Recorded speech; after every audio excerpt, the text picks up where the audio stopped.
Kapen sërish perime me pesticide nga Shqipëria, Kroacia bllokon ngarkesën me speca.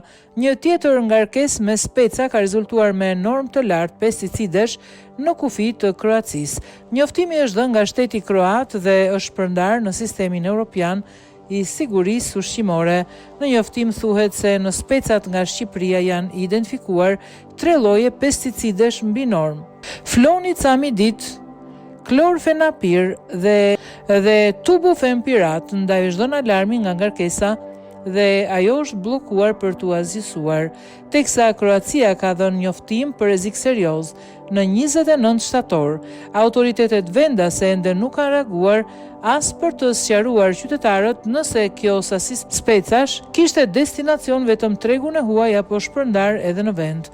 Pak ditë më parë, Slovenia ktheu një ngarkesë me speca të kuq në Shqipëri për shkak të pesticideve, ndërsa përgjatë gjithë këtij viti 8 ngarkesa me speca janë identifikuar në shtetet e huaja me prezencë mbi normën e pesticideve.